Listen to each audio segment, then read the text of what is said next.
All right, the meeting is Recording in progress. called to order. Will you do roll call, Francesca? Here. Here. Here. Present. Here. Here. As we were just discussing, why don't we have a moment of silence for our ex officio commissioner who's listed on our agenda, Robert Reese. Robert was, I think he was actually the state parks historian. He lived about a block away from here and he was on the commission. He was just a very well-respected, gentle, nice guy. So if we can just have a moment of silence and for him. Thank you. Consent items, we just have the minutes. They're pretty short, but does anybody have any changes, corrections, or questions?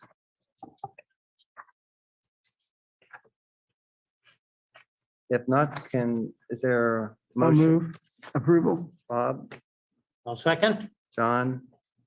Any other questions? All in favor, say aye. Aye. Thank you. Public comments. You want to check, Francesca, if there's anybody that wants to comment? Yes, and to share our Zoom procedures and hybrid as we carefully return to more normal activities, the City of Monterey seeks to continue to offer virtual methods for public participation options. Governor Newsom's Executive Order N2920 remains in effect, providing greater flexibility for agencies holding public meetings during the COVID-19 pandemic. If you aren't joining us in person here at the council chambers, there are two ways to virtually participate in the Museums and Cultural Arts Commission meeting. One, join directly on Zoom Gov using your computer or mobile device. And the second method is to join by calling into the meeting. To join the meeting on Zoom on your computer, smartphone, or telephone, use the link or phone number on the agenda at isearchmonterey.org.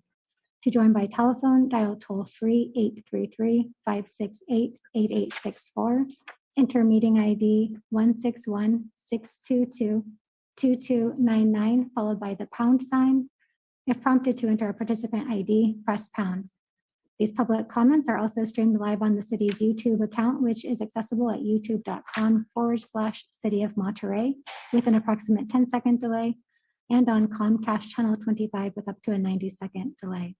Detailed instructions on using Zoom are available at monterey.org/public meetings. At this time, there are no public comments. Alrighty, we'll move on to the next item, the informational report, the monthly activity report. Inga, you and Jordan want to highlight any of the items? Sure. Yeah. This will be a short month for me on my report. As starting my report, I had to work 8 shifts at the Colton Hall Museum to cover for former museum attendant Norm Coleman, who's doing well. But so I've been helping out with that. But luckily, we have brought back Chalet Booker as a backup museum attendant who hopefully will be starting this month. And former museum attendant Tyler Markley will be coming back as well. So he and Jeff will be taking a majority of the shifts, which are, the museum is now only open Saturdays and Sundays for the time being. So it'll be a lot easier to have the shifts covered for Colton Hall. Let's see, and a big item that happened this last month was the San Xavier storage items being removed. So the City of Monterey, we accepted the mooring ball and a fishing basket, which are now in our storage facilities.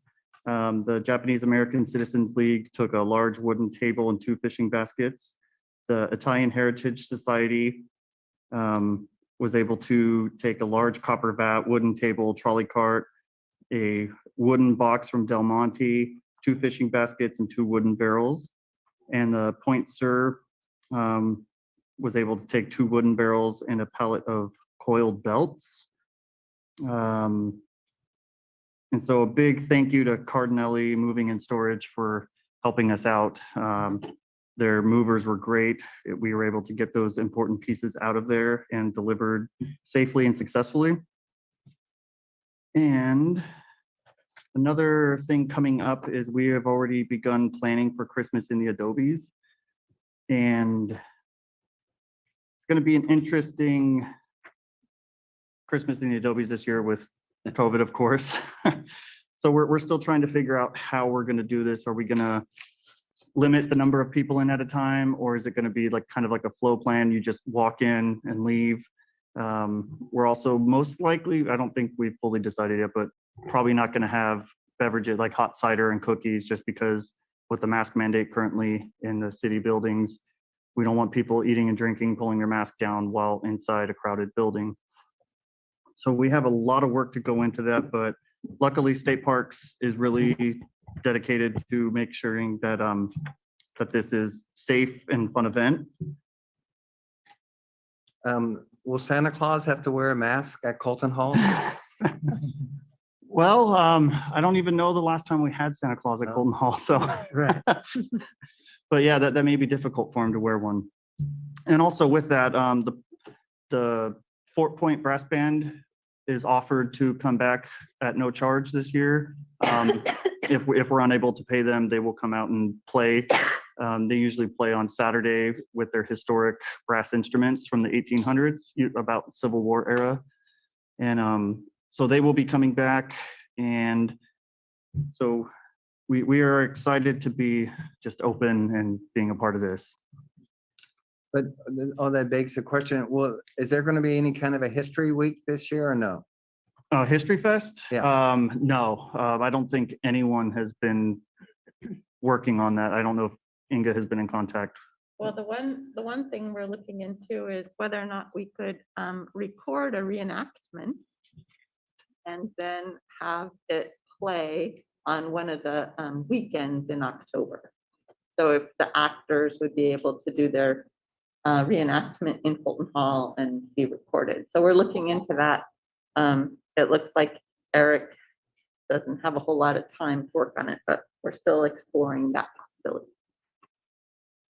And let's see, what else do we have? That would be a real improvement because we could have the recording we could use when other instances. Right, and we thought once we sort of unveil it and maybe have, people can watch it and then we'll have a little bit of Q&A or something, then we can leave it posted onto our link from our website can go to the YouTube channel so that people can watch it in the future. Yeah, there's just a lot of what ifs right now because one of COVID and two, Eric's time. And we're fortunate that Kevin Handstick, director of the troupe that does this every year for us, has offered to do it for free as well. We just have some things to work out before we can, to see if they're all available and to see COVID requirements and everything. So we have a lot to look into before we know, and we don't have a whole lot of time. It's a month and a half away. And let's see, I was given the pleasure of opening up the Presidio Monterey to a private tour for the DLI and Presidio Command. So there were 4 officers that went through, and Cameron Binkley of Defense Link, or the command historian for DLI, gave a tour to these gentlemen, and they were very happy to take a look at the museum, but they also are looking forward to it to reopen again.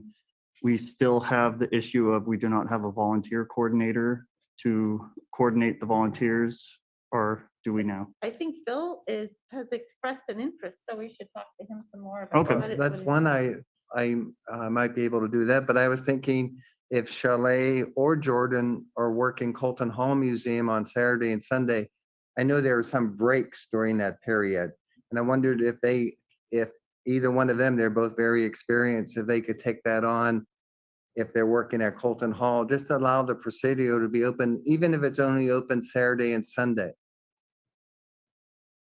I mean, that's something we can look into, but most likely I won't be covering shifts as But long as Chalet- everything well, works. Chalet, Chalet, we're still waiting to see if she's going to work this month. Otherwise, after that, it's going to be mostly Jeff and Tyler working. Okay, and they wouldn't be, they couldn't be volunteer coordinators, no. And I don't know if we're getting into the non-agendized item discussion issue. Yeah. But if you could follow up, Inga, and let me know what it takes to be the volunteer coordinator, even if it were just open for Saturday and Sunday. Sure, sure. All right. Okay. Did you have more to say in the report? Let's see. We, on August 14th, we had our tours of the Pacific Biological Labs, and most of the tours were filled up and we had a good turnout. Everyone was happy. The responses were very well. Everyone loves the tour guides, and we didn't have any mask issues with the mask mandate. And so we're looking forward to the tours coming up next weekend on the 11th. I think that's it for major items. Everything else, a lot of my time was just being at the museum, but that is all I currently have to report on. Thank you, Jordan. I have So, a question. sure, The rest of the artifacts that were out in that building, are you gonna report I'm on that? just gonna talk about it. Yep. Thank you, ma'am. okay, You read my Thank mind. you. It's a great lead into a few comments that I wanted to add. So one thing is that the warehouse out at Marina has been emptied of the things that had been being stored there by the city of Monterey. All of the things that were metal, that is. I worked with A&S Metal Recycling, and they brought these huge trucks, and they brought a forklift, and they opened all the doors that had been closed for decades so that they had some light, natural light, and they spent a couple of days removing things. So Thank you. yes, so that has been done. And of course, the people that own the building and the buildings being demolished had said that they would charge us for anything that we left in the building. So we're hoping that the items are so few that are left that the charge will be reduced from $20,000, which we had been told we would need to pay, to significantly less, because it's really only the wooden pallets and the wooden stakes that the metal people wouldn't take. But that's recyclable also if we take it out to the dump recycle facility. So I wonder, could the city take a load out there and instead of paying $20,000? Well, it's gonna be not $20,000 anymore. So I think that, it'll be much less. The city didn't seem like they were able to assist with any of it. I could find out again now that it's just some wood, if they could. Yeah. Remove the rest. Good idea. The other thing that I wanted to mention is the Abalone Sculpture. That topic will be before the city council on September 17th.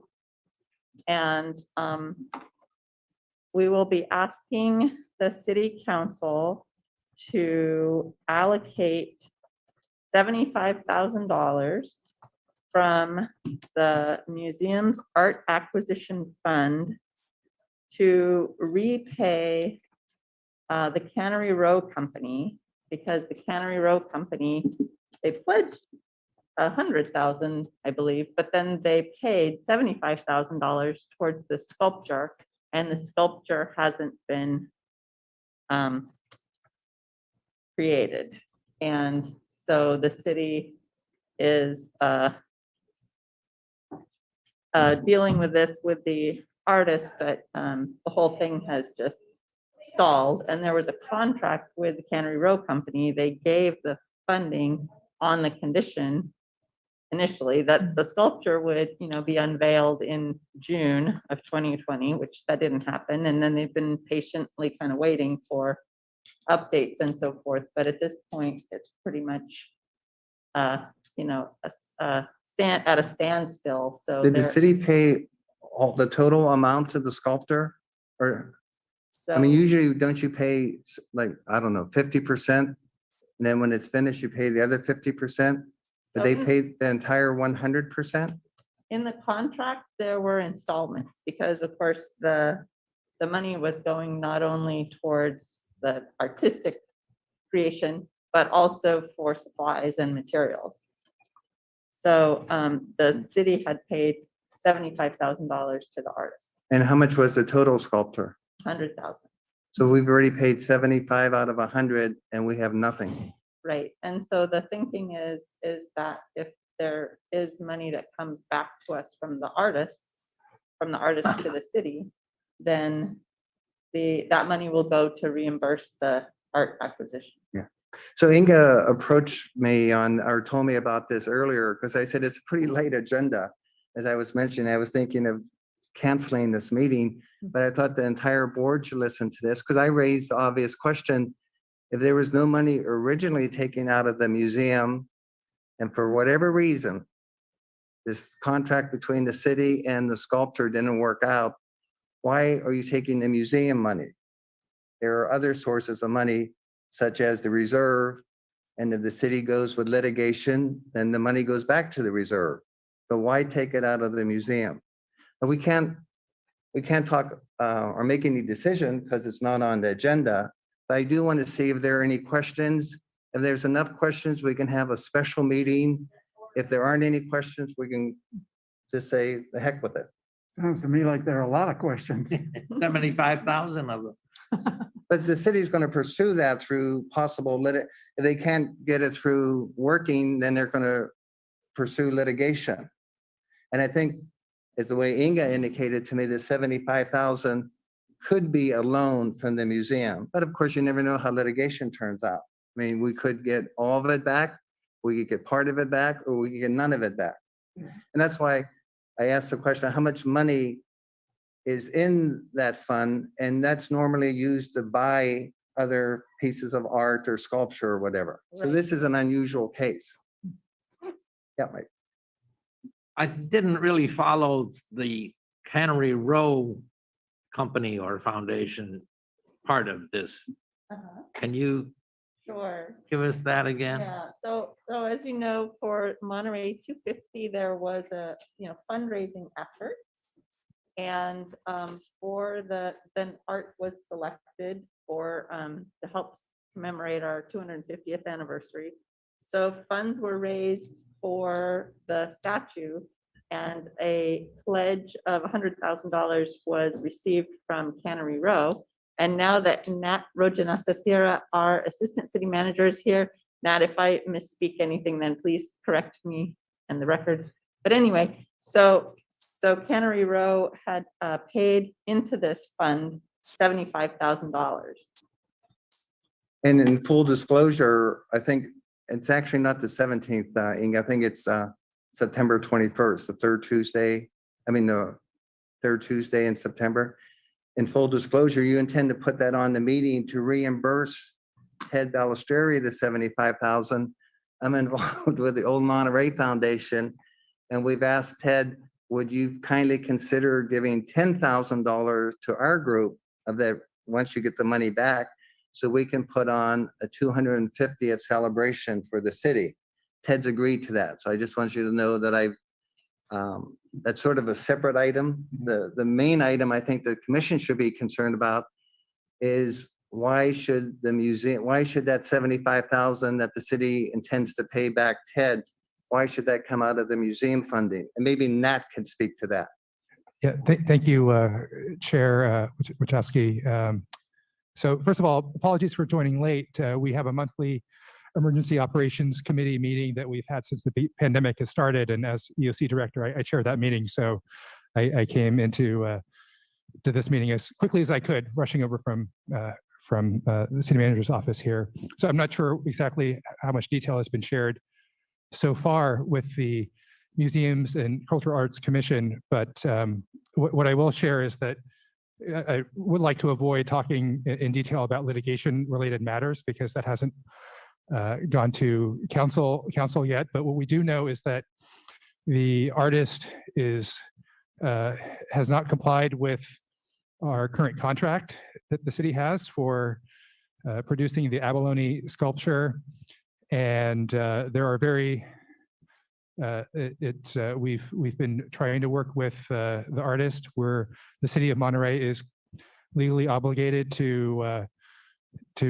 refund the donated monies to the Cannery Row Company as a result of the donation, which is why Inga and the rest of our team is recommending the use of the museum art acquisition funds, because quite candidly, there are no other funds available in the city's coffers to reimburse the Cannery Row Company.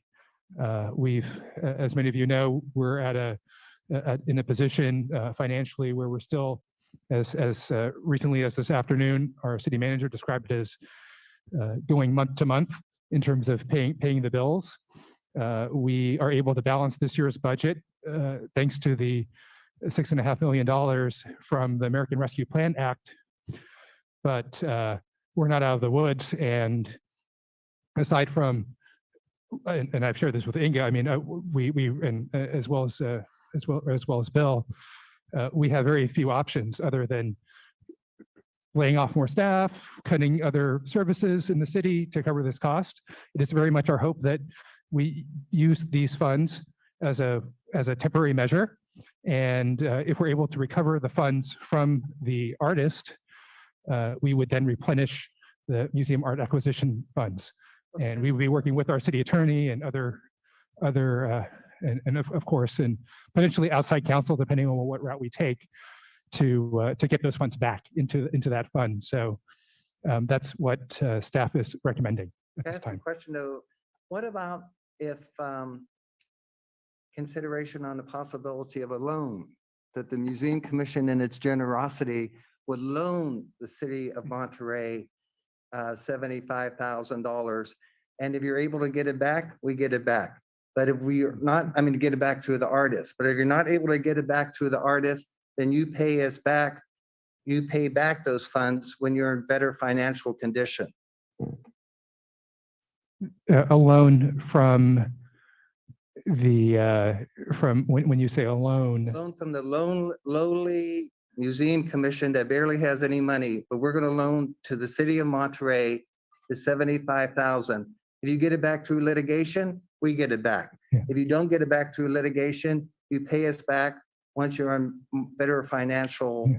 straits. I'm not aware of the Museums Commission having its own fund, its own. When you say, can you clarify? When you say loan us back, we are, all of us together as a community, including the commission, is the city. So I'm curious what you would suggest in terms of.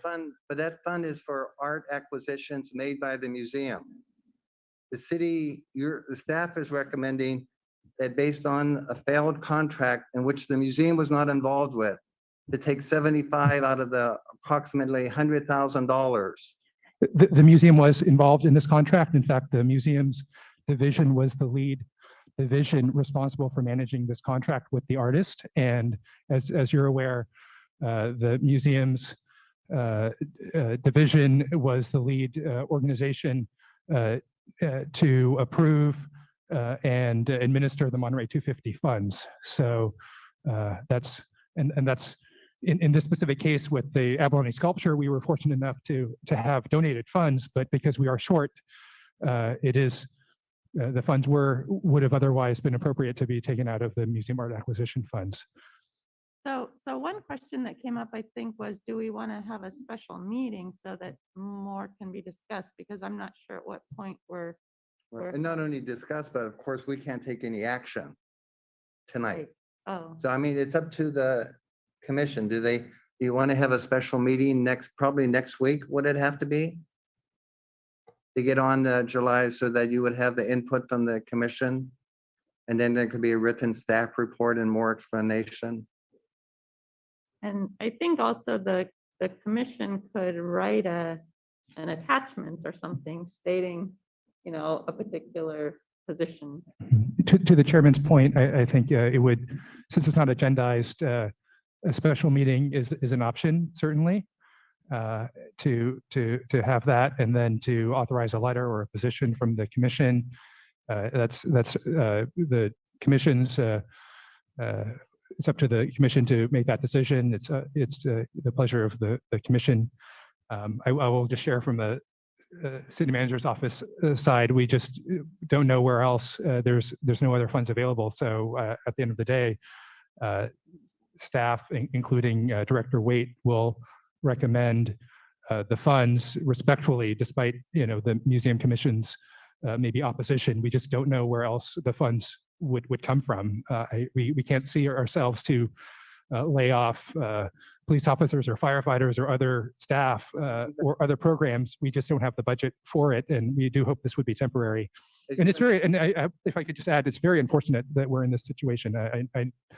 This is the last thing we want to do, is to reduce the funds out of a program that is dedicated for public art, and because we all know that public art is an important piece, and for us, this project we had hoped would a year ago, more than a year ago, we were supposed to groundbreak and celebrate very exciting Abalone Sculpture. Unfortunately, the artist hasn't completed, or not only completed, but has been in violation of the contract.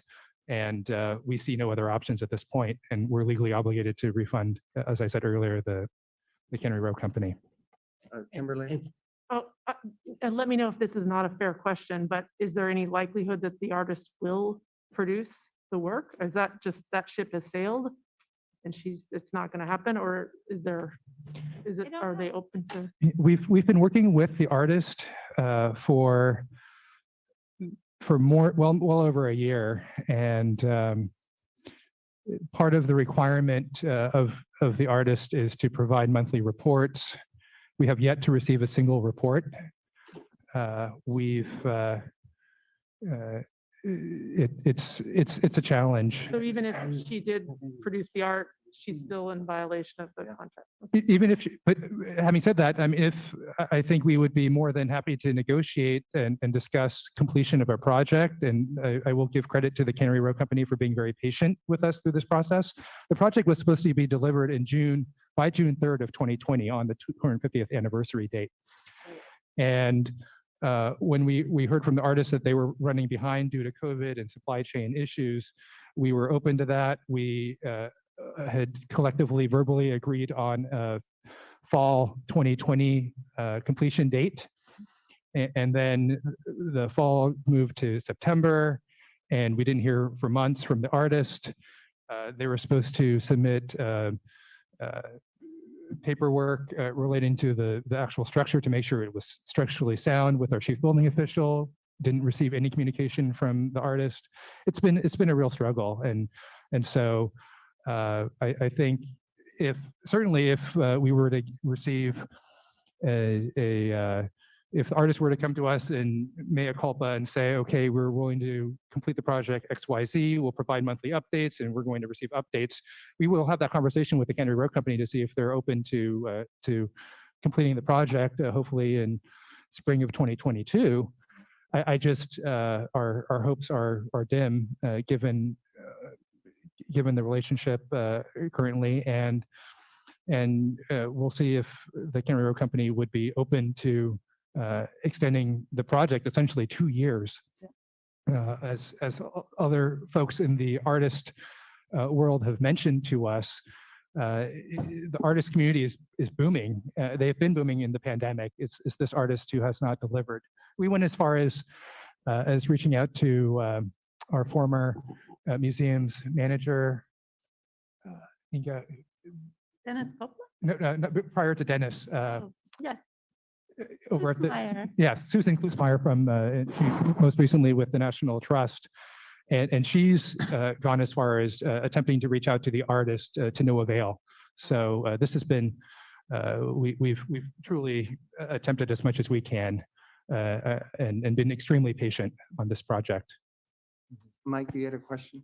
Yes, I don't think I quite understand the relationship between Cannery Row and the city. I thought I heard you say we had a moral obligation to repay.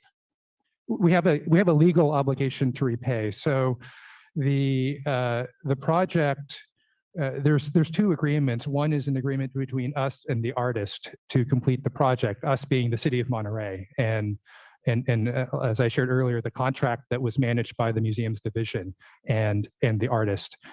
The other piece of this is we have an agreement, a donation agreement between the city and the Cannery Row Company. So the Cannery Row Company paid the city, who paid the artist. Part of that agreement between the city and the Cannery Row Company is that if this project does not get delivered on time or at all, the city is to reimburse the Cannery Row Company. Rightfully so. Why would an organization, a private organization, donate funds to a project without seeing it to completion? Now that the artist has not lived up to the agreement, it is on the city to reimburse the Cannery Row Company and then try to recover those funds directly from the artist. I'm not sure I see that. So I think we do need a meeting, and we need to see the contracts between the city and the Cannery Row and the artist. And you know, we really can't address this without also a history about the fund. As I recall, this fund was established some years ago. And the nature of that now escapes me, but I think we need a review of that situation as well. Mhm. And as I shared, and I appreciate that, Commissioner Sovereign, and I certainly would advise that Director Waite and I connect with the city attorney's office first to discuss. I may have already disclosed more than I probably should during in a public meeting, considering that we have not formally talked about litigation or pending litigation with certain groups. So it may be a little premature to go through specific contracts, but we will provide what information we can. Any other questions, or is there, I think Mike's suggesting that we have a special meeting if possible next week. Do we need a motion? I believe we do. I'll move that we have a special meeting Is there a next second? week to consider this I'll second. problem. All in favor? Aye. Opposed? And so it'd probably be like a late afternoon, sort of like a 4 o'clock. I am going on vacation next week, but I think the rest, Bob, you'll be the acting chair. Yeah. Two questions. Besides, I think the contract would be part of the staff report, but then I don't want to belabor the point about the staffing of it, but so we received no monthly reports, but we kept on making installments to the fact that 75% of the total amount was given to the artist, but we received nothing in return. If that could be explained a little bit in the report. And then second, Nat, I know you raised a posture of it's either do this or get rid of a police officer or a library. I've asked you and Inga this several times. Could the staff report indicate the amount of the city's reserve? And could that money be taken, the reserve is for emergencies, could it be taken out of that? And if the litigation is successful, the money but put back in the reserve? If that could just be in the report. Mhm. Any other comments for the report? All right, thank you. Great, thank you, commissioners. Any other questions or comments on the written staff report? Well, one brief positive comment, which is in this staff report, I've included the messages that people leave when they do the cell tours. And so I was able to get into that part of the account that we have with the cell tour company. And so there's some nice positive comments from people and suggestions were. about how to make the Yeah, I had a tours comment on that. more useful. I'm glad you brought that up on the top of packet page 8. I wondered if sometime down the future, we can modify the cell phone to include a little bit about the history of the people who work in the shacks, such as laundry, cooking, bathroom, stuff like that. I mean, not a lot of detail. And second, I tend to agree with them that there's not a good sign. There's a sign if you take the Bruce Ayres Trail, but most of the people walk up and down Cannery Row. I wonder if the library could work, the museum staff work with planning staff and see if we could put up a sign parallel to the pedestrians along the Canterbury Row sidewalk so that people will say, hey, let's go up here and see the shacks. We could certainly ask planning about that. I know that with the wayfinding project, they did a lot of analysis and so forth, so they might have some good suggestions about Yeah. how to place a sign that will direct people from the major part of Cannery Row over to the shack. Any other comments on this? Francesca, you want to ask if there are public comments? Yes, to make a public comment, please raise your hand using Zoom. To join by telephone, please dial toll-free 833-568-8864. Enter meeting ID 161-622-2299, followed by the pound sign. If you are connected by phone, dial *9 to raise your hand. A reminder that there is an approximate 10-second delay if viewing on YouTube and a 90-second delay if viewing on Comcast Channel 25. There are no public comments at this time. Okay, thank you. And then to our final item on the agenda, the public appearance item, the strategic plan. Inga, you want to walk us through this? Sure. So last year, the commission approved a strategic plan for themselves, and we had a subcommittee actually go through it with a fine-tooth comb, and we changed the dates and that sort of thing and updated it.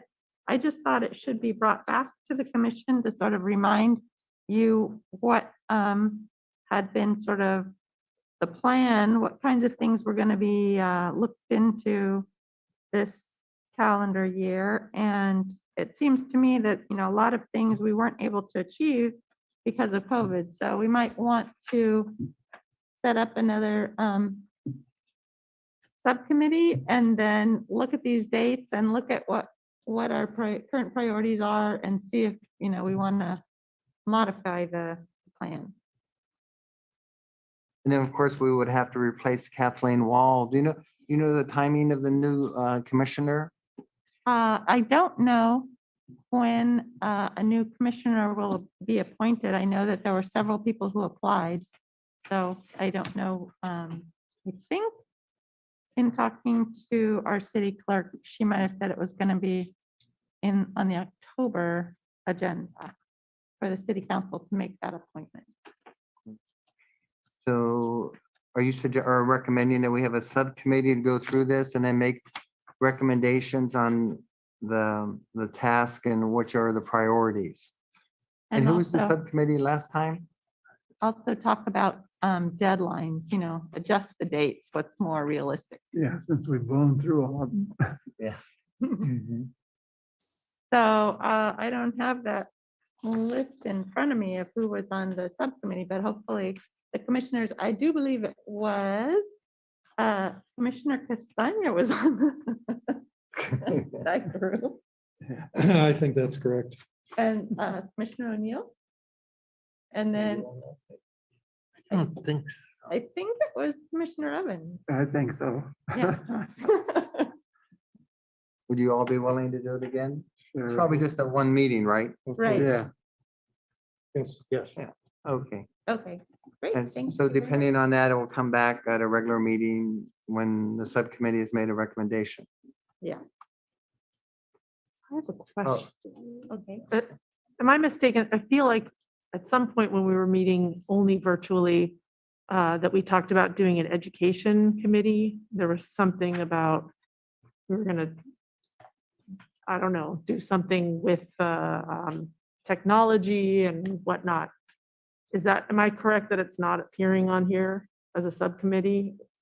Or did I miss it? It was, let's see. So this isn't actually a list of the committees. so I see, that's- okay, that's that's a- why I'm not understanding. Yeah, so that's a separate document, Okay, which I was thinking we could bring back also. And that was, I forget what we called it, but it was forget too. about online interpretation yes, of the museums, because Okay. we were concerned with us being closed right.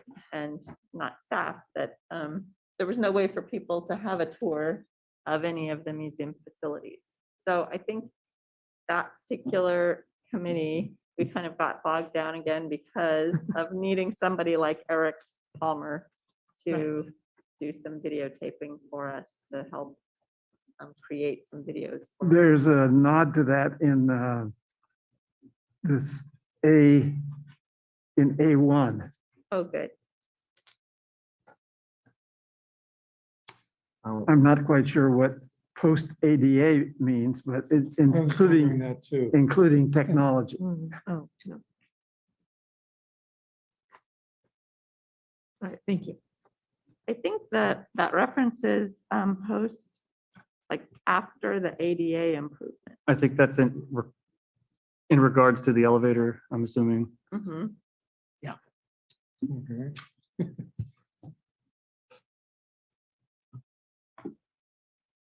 Already, any other questions on the existing strategic plan?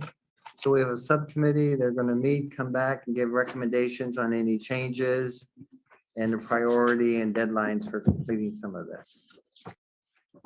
And on the TBL, I know we got stopped at been on my list to do. I'm gonna speak to the general manager of the Intercontinental Hotel about if he would please grant us an easement along that walkway.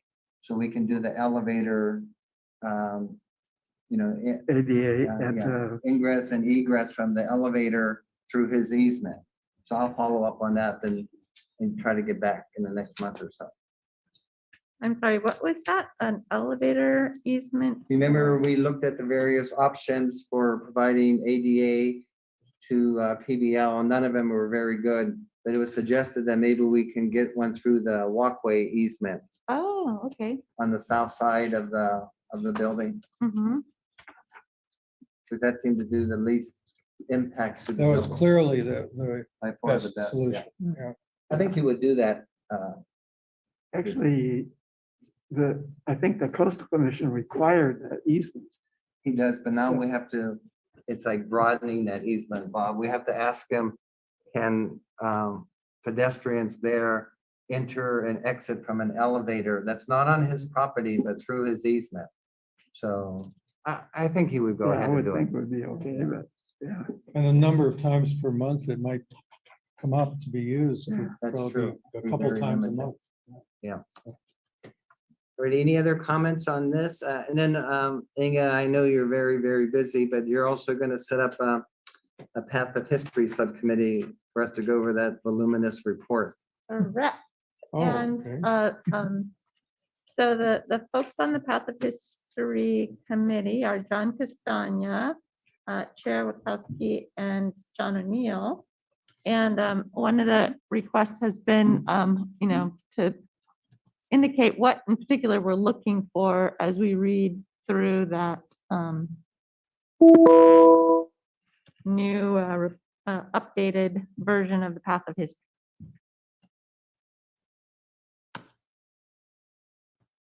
And if anybody. Yeah, on that- I'm the one who raised the question. That's Yeah. exactly, what do we look, why are we doing this? So Mhm. I think it's good to do, but what should be such a big document? What are we looking for? Mhm. Nothing like an energetic intern. They threw a lot into this report. We have our existing Path of History, and what's the next step? Should we do phases? There's a lot in this report, and so I think we have to come down to something that's a little bit more manageable and reasonable. To take, we can have a Path of History, then expand it somewhat, but I don't think we can put all the items that she recommended.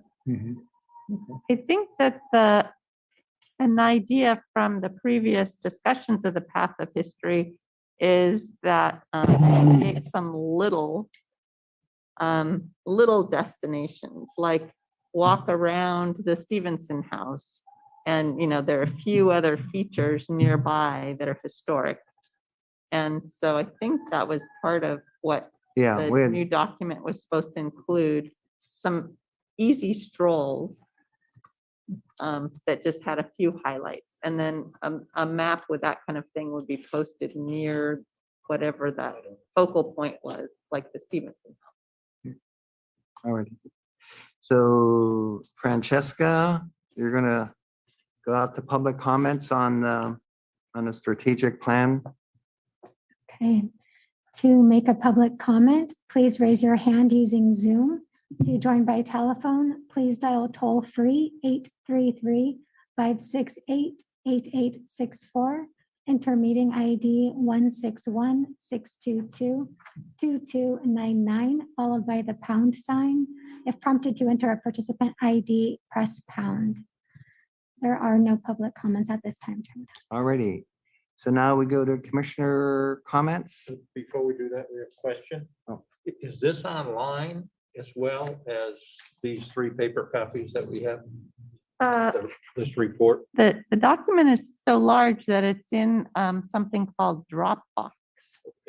So I believe I have access to that Dropbox account, and then I could invite you to look at it. Please. Okay, thank you. That would be helpful. Great. Alrighty. Thank you. Commissioner comments?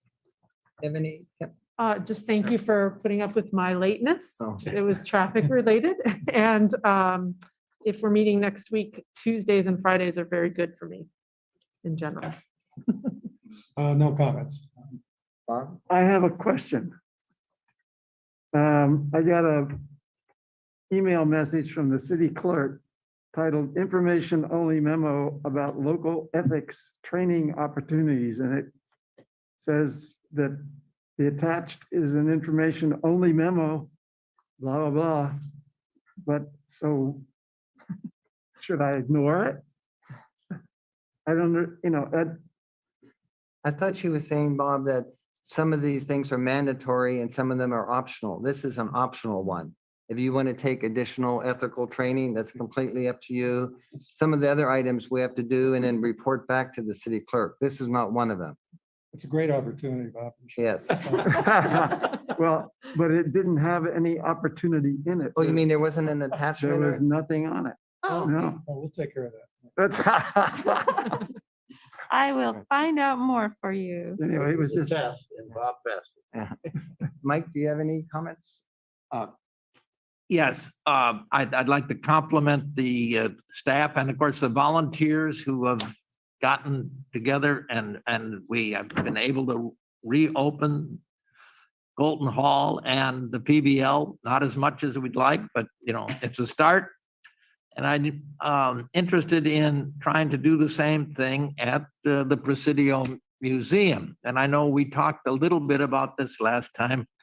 And since then, I had a short discussion with a fellow who says he has been a volunteer docent at the Presidio and had not been contacted about possibilities, et cetera, and might be willing to do coordination or whatever. But I'd like to, at some point, see that addressed to see if we can do the same thing, sort of. And I'd be willing to sit there for hours, if we need somebody to be there. Okay, I do believe we did send an email out to all of the volunteers on our list of Presidio volunteers, Presidio Museum volunteers, letting them know we were looking for somebody to be a volunteer coordinator. I wonder if we might have not had the right email or something for. Why don't you and I can talk about who that Okay. is, et cetera. Yes, okay, sounds good. John, do you have any items? Yes, thank you. I want to congratulate and Jordan and staff on getting rid of all this stuff that was out in that warehouse. A couple of us went out there several times and it was like descending into Hades. But it's gone now. So, and the things that were of use to others in the historic business are out to them. So whatever could be used is being used. And that was good. But last time I mentioned that the visitor center in the French consulate had closed. I went by there. Yes, it is absolutely closed. Next door is the Monterey City Chamber of Commerce, I think. Do they give out any information on visitors' activities? The reason I'm asking is, since that place closed, is that affecting, you might not be able to tell with COVID, affecting the use of the historic resources in the city? And you say, Inga, they actually moved to 414 Webster, which is a nondescript little Yes. building catty corner from the Pacheco Club and Carmel Monterey Travel. And I wanted to go in there, I mean, that's a tough place to find for anybody. Yes, Yes, especially someone who's not a native. Exactly. off the beaten track. But I think they really tried to beef up their online presence, thinking that that's how a lot of people find out information. We also, though, do have a contract with a wonderful company. I wonder if Francesca might say a little bit about them. Well, certified folder, Mhm. and that they deliver brochures to local area airports and visitor centers in Gilroy. And I don't have the whole list right here, but a number of local area.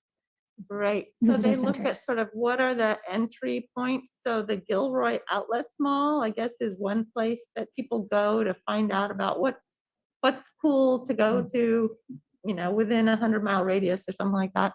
And a number of other places. So you kind of pick off the list, what locations you want to make sure they place brochures, and then they place brochures about our historic resources. It's So, both the cell phone tours and then the Explore Monterey. right. So anyway, so that's another way that we do get the word out, even if that information center, visitor center has moved to a less than ideal location. Any other comments, John? I understand from what we do with the tourists down at the light station that a lot of things are going electronic.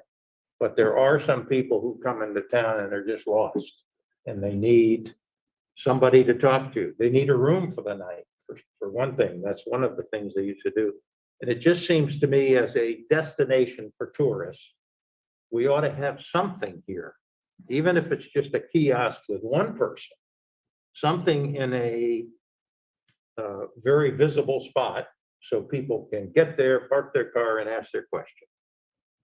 I think we're dropping the ball, and it diminishes the city if we don't have something. And I agree with you. That was the ideal. I mean, we looked around at different locations years ago, and we'd even talked about putting one there by the Dust Bowl area. But can you imagine the first time newcomer coming into Monterey, going through all that traffic and going by the old train station? So this location is so good on Camino al Estero. There's plenty of parking, plus it gives you the restrooms. Kids can go run around at the lake and all that. So it's something, but I think you hit a good point with the Chamber of Commerce. If they're there, why couldn't they at least have some kiosk either inside and or outside the building, attached to the wall, and have something there? So I don't know. I think they just went through a change. Isn't Frank Geisler just gone now? Yes. So yeah, I'll be glad to follow up with that, Thank you. with the chamber, and talk to them. All right, good idea. So I only have one item, bringing up bad news with the Abalone statues. Basically, the city, through COVID, we have done nothing for the 250th anniversary. All those things were planned, the big Marienda, fireworks, all that. So Old Monterey Foundation got together, and we had some money, and we talked to Monterey Pops. We were going to have a concert on October 3rd and combine it with the 250th committee right here on Colton Hall lawn. I'm sorry that Nat left, but Hans and Nat were very enthusiastic about this. They said they would actually close off the street for us, Pacific Street. We would talk to the Museum of Art. The library would have their used book sale. The Children's Museum would come, would have food trucks and all that. Mona, I don't know if any of you went to the July 4th concert in Carmel, that small park. I mean, that was pretty darn crowded. And of course, we have Colton Hall lawn. Anyway, everything was going good. our benefactor again, Ted Balistreri, said he'd be willing to give $10,000 once he gets to 75,000 from the city. And he was So we willing, only owe him 65 now. the huh? city would owe him 65, yeah. He had said that because it's for the 250th. I even told him he could be a speaker. If you've ever heard Ted speak, we would have Clyde and Ted. And Dan Baldwin with Community Foundation said they would give 5. So we got, miraculously, we got a money to put all this together. Yesterday, we got the bad news that because of COVID numbers, Hans has pulled the plug. So we're not having the concert. He did say we strongly support it happening in the future. But given, we're getting into the fall of 2021, we're looking at late October, hopefully if the COVID numbers go down. But I'm just concerned that the city wouldn't allow, even though it's outdoors, and if anybody went to Sand City over this past weekend at the right. West End, There was no spacing. no spacing, virtually no mask, very, very crowded. My mask was on. Yeah, and Commissioner Wachowski, this is Nat. I am here still, just virtually. So happy to. Oh, thanks, Nat. Yeah, no, absolutely. We were very excited and still are to hold an event. We just felt that given the fact that we are still in the highest level of community transmission of COVID-19 based on CDC guidelines, that this isn't the right time to encourage everybody to come out even to the lawn for an outdoor celebration. Right. We also looked at the West End, and great to see that Sand City is coming together and bringing people together. But just because a community nearby has had a crowded event doesn't mean that that's a good reason for us to hold one with our population. Similar to why I necessarily don't think we should follow in the footsteps of the state of Florida and what they're doing with COVID response. Having said that, I think we're really excited to have an event, to have a celebration. The city is committed to providing in-kind support, which includes having our recreation staff out there. I know Director Waite is looking forward to having the bookmobile and other activities, and we'll do the street closure, provide police presence, and really bring the community out together. We just felt that right now, because of Delta, because of the highest level of community transmission, that it's just not the right time. But we do look forward to the event. And I will say that we had a pretty successful virtual event back on June 3rd of 2020. We brought Mayors Roberson and former Mayors Chuck Della Sala, Dan Albert Sr., and Peter Caniglio together to talk about the history of Monterey, and brought together 4 living mayors spanning 5 generations about the history of Monterey, the challenges, the opportunities faced by each generation. I had the privilege of chairing or facilitating that discussion. And for those of you who haven't had a chance to watch it, you can go online and watch the video. It was a 1.5 hour long presentation. And so far, there have been over 1,700 views of that event. So in addition to the hundreds of people who attended live. So we are proud of the fact that we did do some virtual events during June of last year. Well, thank you for those comments, Nat. Thank you. We do, the city manager's office has been very supportive of us doing this. Just that the date didn't work out. We'll look at a future date that hopefully the COVID numbers are down. Yeah, and thank you, Bill, for your leadership and working with the rest of the nonprofit organizations to make this happen. And we know it will happen. Yeah. Alrighty, thank you. Our adjourn. Our next meeting is October 7th. Except for the special meeting next week.